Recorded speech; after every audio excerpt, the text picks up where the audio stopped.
Ngayong araw ay pupunta kami sa Legazpi City Old Airport para manood ng Bicol Loco Festival. Ito yung pinakaunang hot air balloon festival dito sa Bicol region. Pinapangunahan ito ng Philippine International Hot Air Balloon Fiesta. So pagdating namin doon, napakarami ng tao. Ang dami nakapila, ang haba hanggang doon sa labas ng airport. Ang siste kasi dito, hindi pa nagpapapasok yung mga organizers, pero yung mga gustong manood ay nakapila na. So basically, kung 6 a.m. magbubukas yung gate, nandun na yung mga tao. Madilim pa, nakapila na talaga sila. And yung mga influencers, mga vloggers, talagang 4 a.m. pa nandun na. Pero hindi naman mahirap yung pila kasi dire-diretso lang pagpasok mo, may ticket na ibibigay o kaya naman stamp. At pagpasok ko nga nung mismong venue ay nakita ko itong si JM nga. Isa siyang vlogger from Masbate, kababayan dahil si Papa ay taga Masbate at pinapanood ko rin yung mga vlog niya. Pagpasok ko nga, eto na at meron ng aerobatic display. So nag-exhibition sila. Napakaganda rin ito lalo na yung mga bata. Nagugustuhan nila itong mga aircraft na nag-exhibition sa ere. Para simulan yung event, nagkaroon ng flag jump. Ito yung may skydiver na may dalang watawat ng Pilipinas at kakanta ng Lupang Hinirang. So para siyang flag racing. Pero kakaiba dahil yung bandila ay iwinagayway sa pamamagitan ng skydiving. At maya-maya lang ito na nga. Ito yung inaabangan ng lahat at inaabangan ko rin dahil first time ko lang makaka-experience na manood ditong mga hot air balloons. At first din siya dito sa Bicol. Pinapangarap ko talaga mapuntahan itong festival na to sa ibang lugar. Pero ngayon na nandito na siya sa Bicol, hindi ko na kailangang lumayo pa. At sana magtuloy-tuloy na siya next year ulit meron pa. So yung nilobohan na yung mga balloons, meron siya iba't ibang shapes. Merong aso, merong dinosaur, merong elepante, merong castle. At meron ding mga sponsors like yung kaibigan namin ito sa Farm Plate. At napakaganda niya rin pagmasdan dahil yung background niya ay yung Mount Mayon. Sabihin mo talaga na nasa Bicol ka dahil merong Mayon na background. Dahil talaga namang ang Mayon ay nag-iisa lang dito sa Albay. Hindi lang nga nagkaroon ng chance na makalipad yung mga hot air balloons dahil nga sa lakas ng hangin. Kaya naman pinagpabukas na lang yung pagsubok ng pagpapalipad ng mga hot air balloons. Pero kahit ganoon, marami pa ring activities na mapapanood dito sa event. Gaya nitong paramotor fun flying. Habang dinaraos yung event ay lumilipad-lipad lang sila sa ere, nakakatuwang pagmasdan. At meron din dito mga aircraft na nakadisplay kung saan yung mga bata ay pwedeng sumakay at magpalitrato. Yay! Ikaw ate muna, ano masasabi mo sa experience mo? Masaya po. Dahil nakasama po ako at nakasakay ako dito. Ikaw ate, can you say? Masaya rin. First time? Sobrang saya nila. Kahit hindi nakalipad sa taas, nakasakay sila ng airplane. Ano daw ang service mo?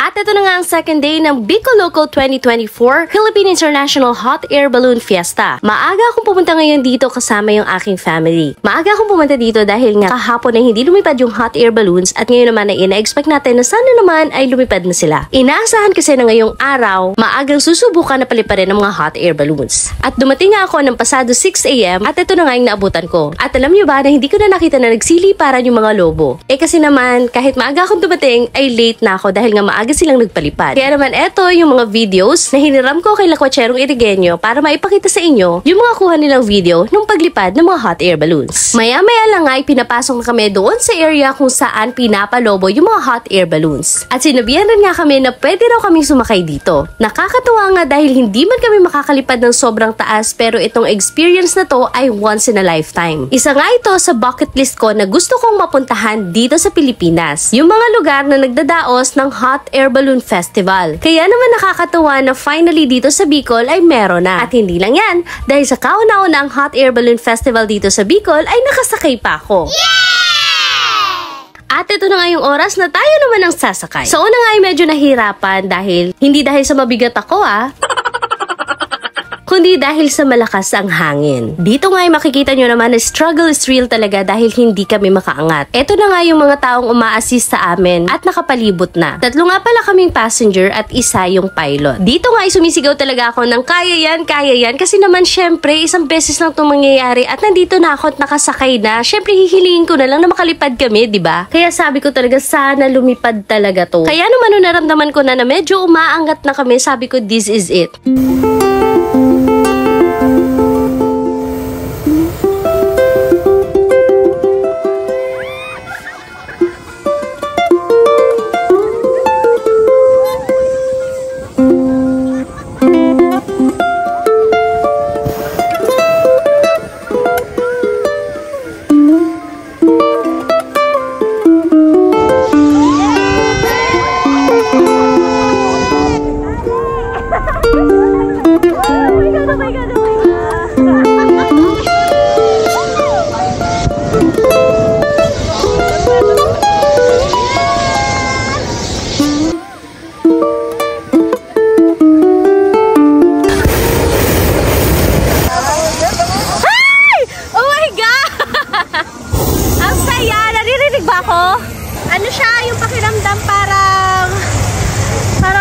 yung kaluluwa.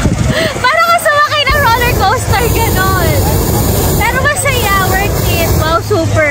Grabe, once in a lifetime. First time.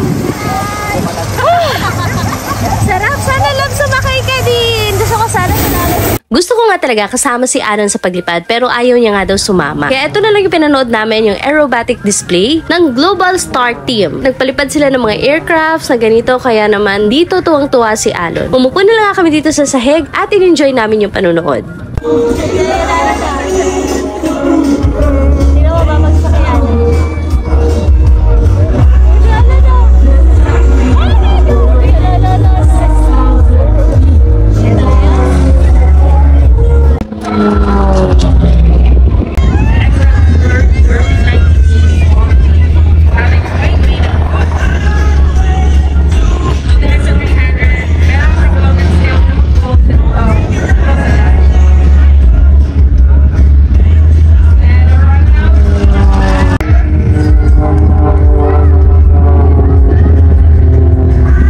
Umuwi nga muna kami niyan para mananghalian at magpahinga. Nagpalit na rin kami ng damit at mag-alas 6 na nga ng gabi nang bumalik kami at ito naman yung ginagawa nila ngayon. Ito ay ang aerobatic pyro display ng Global Star Team kung saan yung mga aircraft na lumipad kanina ay sila pa rin naman ngayon. Pero this time, meron silang mga pailaw kagaya nito.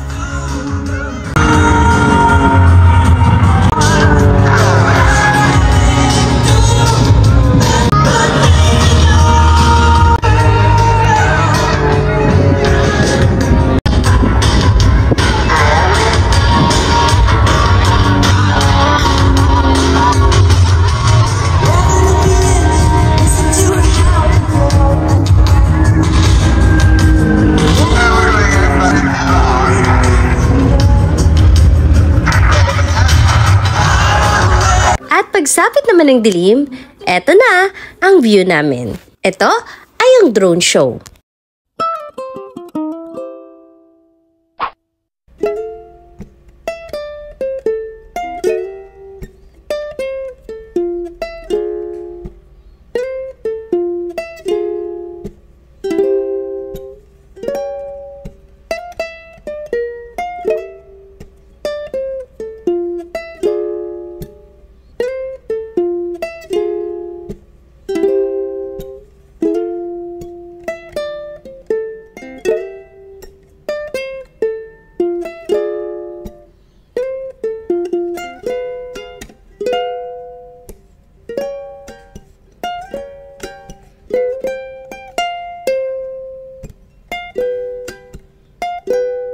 Ngayong gabi nga ay magkakaroon sana ng hot air balloon glow. Yun yung papailawan yung mga hot air balloon. Pero dahil nga malakas ang hangin at napakahirap na palubuhin ng mga hot air balloons, nagkaroon na lang ng hot air balloon candlestick glow. At sinundan naman ito ng fireworks.